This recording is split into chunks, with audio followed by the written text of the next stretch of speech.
사목단상 첫 번째 이야기는 주일학교 인원의 적정 규모, 우리 본당의 주일학교 학생들은 어느 정도가 최대 인원인가 라는 것을 계산하는 방법에 대해서 이야기해 볼 겁니다.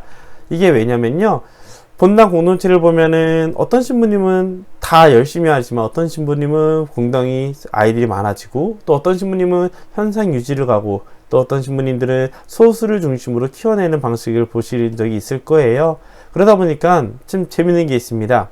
자세히 보면은 신부님마다 경험의 정도가 달라서 그런지 변하는 것이 좀 달라요. 뭐냐? 확장형의 신자면, 만약 우리 성당에 지금 20명이 학생이 나오는데 실제로 우리 본당 규모에 비해서 규모는 한 60명, 70명 있을 수 있다라고 한다면, 이 현재 있는 아이들을 중심으로 하는 교육보다는, 계획을 잡기보다는 더 많은 친구들이 와서 할 수 있도록 계획을 잡을 겁니다. 이런 거죠. 캠프를 갈 때도 외부 사람들이 얼마든지 호기심을 가지고 오게끔 만들 것이냐, 아니면 지금 있는 친구들을 최대한 같이 가서 관계를 맺는 걸 중심으로 할 것이냐 라는 방식이 달라지겠죠. 이렇게 우리 성당에 가지고 있는 공동체는 어디 정도까지 클 수 있는가 라는 고민은 실제 사목 계획과 진행에 있어서 굉장히 중요한 방식을 찾아옵니다. 그래서 저도 나름대로 신학생 때 했던 경험들 통해서 봤을 때 하나의 공식을 발견하게 되었어요. 자, 본당마다 좀 특징들이 있어요. 예를 들어 학원가에 있는 성당 같은 경우는 아이들이 이사를 잘 안 가겠죠, 교육 때문에. 근데 학원가가 아닌 곳은 이사를 갈 가능성도 있습니다. 자녀들의 교육 문제 때문에요. 또 어떤 곳은 아이들이 한 번에 다 온다 해도 6년 내내, 초등부 6년 동안 혹은 중고등까지 포함해서 12년 동안 성당을 꾸준히 나온다는 것을 확신할 수는 없습니다. 그러다 보니 어느 정도 빠지는 건 어쩔 수 없고요. 초등부에서 중고등부 올라갔을 때 이제 특별한 목적을 가진 고등학교나 중학교를 빠지는 친구들도 있잖아요. 그런 것까지 계산했을 때 저는 요 공식을 말을 합니다. 네. 이게 뭐냐면요, 초등부 주일학교는 어느 본당이든지 변하지 않는 숫자가 있어요. 뭐냐? 천연성체 학생의 인원입니다. 천연성체를 한다는 뜻은 그 지역에 있는, 특별한 사정이 없는 한 그 지역에 있는 친구들이 성당에 와서 교리를 듣고, 주로 교적 중심이겠죠, 교리를 듣고 공부를 하게 됩니다. 그러다 보니까 천연성체 인원을 중심으로 저학년과 고학년 전체 인원을 계산하면 굉장히 편해요.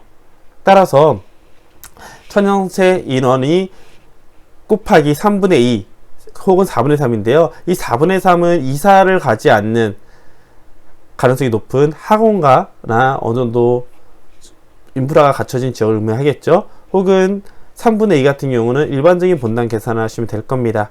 그리고 3분의 1 혹은 4분의 1이 빠진 이유는 그만큼 아이들이 이사를 가거나 빠질 가능성을, 여러 가지 이유로 빠질 수 있는 가능성을 계산한 거예요. 그 숫자 곱하기 6개 학년을 계산하면은 그 본당 주일학교, 초등부의 주일학교의 최대 인원이 그려지게 됩니다. 예를 들어 볼까요? 제가 첫 번째 본당에 있을 때 천원체 교리를 하면 대충 60명이 나왔었어요. 그리고 그것은 학원가라고 하긴 조금 애매한, 학원가 근처긴 한데 학원가라 하기보다는 조금 애매한 지역이에요. 그래서 3분의 1을 곱하면은 천연체 인원 60명이 전체 다 성당에 꾸준히 나올 가능성보다는 빠진 인원을 계산했을 때 한 학년에 40명 정도가 있는 것이 맞다고 볼 겁니다. 그럼 곱하기 6을 하면은 240명이 되죠. 그러면은 초등학교 1학년부터 6학년까지 포함한 숫자가 240명, 만약 유치부까지 포함한다면은 270명 정도가 그 본당의 최대 한계였을 겁니다. 실제로 그때 유아부 미사와 초등부 미사를 나눴었지만 그걸 합쳤을 때 이 숫자가 대략 240명까지 나왔다는 걸 봤을 때 이 숫자가 거의 한계치일 거예요. 그리고 그때 초등부 주일학교 인원의 3분의 2, 중고등부 올라가면 어차피 빠지는 친구들이 있거든요. 그러면은 240명의 3분의 2면은 몇 명이야? 대충 그 숫자에다가 고3을 빼는 학년이면은 고3을 취급하지 않으면 6분의 5를 곱하고 고3을 포함하면은 6분의 6 혹은 1을 곱하니까 어차피 계산할 필요 없겠죠. 그 인원을 집어넣으면 됩니다. 그래서 그때 저 같은 경우는 중고등부가 평균 인원 오는 미사 인원이 130명, 140명이었어요. 최대는 150명이었지만 그게 240명 곱하기 3분의 2 곱하기 6분의 5를 했기 때문에 130명이 되었고, 그래서 고3을 포함하는 경우 160까지도 충분히 가능성이 있었습니다. 그래서 그때 이 숫자를 넘어서 계산하는 것은 생각보다 굉장히 힘들더라고요. 제가 아무리 노력을 해도 더 크지 않았거든요. 마찬가지로 천연체를 아까 5명밖에 하지 않았다. 근데 계산하기 복잡하게 6명으로 칩시다. 또 학원가가 아니라면 6 곱하기 3분의 2 곱하기 6 해서 초등부는 24명이 최대 인원이 되고, 중고등부 같은 경우는 24명 중에서 16명 정도 인원이 최대 인원이 되는 겁니다. 이 정도로 계산했을 때 본당에서 학생들을 중심으로 계획 잡고 진행할 때 어떤 확장을 할 가능성을 있는지, 아니면 이미 최대치를 찍었기 때문에 여기 안에서 관리와 안정화를 시킬 것인지를 보게 됐을 때 주일학교는 활성화될 수가 있을 겁니다. 물론 여기서도 재미난 점이 하나 또 있어요. 뭐냐면 학생들 숫자에 맞춰서 교사들 인원이 어느 정도 정해져야 된다는 거예요. 만약 저는 개인적으로는 초등부 같은 경우는 선생님들의 비율을 최소 15명당 1명, 최대 20명당 1명이 있어야 된다고 생각을 합니다. 만약 학생이 60명인데 학생이 24명이다 라고 하면 교사가 2명이 필요한 거예요. 그리고 중고등부 같은 경우는 한 교사당 10명 혹은 최대 많아봤자 한 교사당 15명까지 케어하는 게 한계라고 계산을 해요.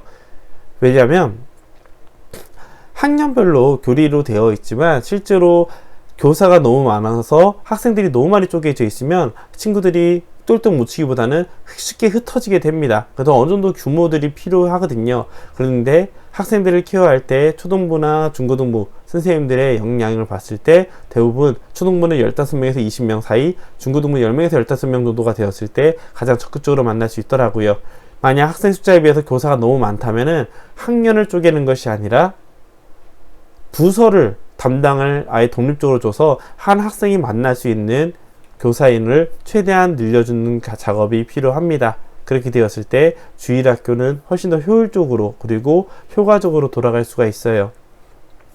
효과적 효율적이라고 부르는 이유는요, 아무래도 우리가 세상을 살아가는 사람들이고 사람이기 때문에 어느 정도 눈에 보이는 성과들, 결실들이 보이지 않으면 쉽게 지치게 되거든요. 지치지 않도록 꾸준히 케어를 하는 것도 사목의 한 방법이지만 사람들을 최대한 결실을 보면서 만족감을 느끼고 더욱더 깊이 들어가 의미를 찾게끔 만들어주는 것도 중요한 역할이기 때문입니다. 그래서 이런 우리 본당 주일학교 학생이 어느 정도가 최대치냐, 그리고 이거에 맞춰서 교사가 어느 정도가 필요한가를 계산을 하고 난 다음에 사목을 진행한다면 훨씬 더 도움이 될 겁니다. 참고로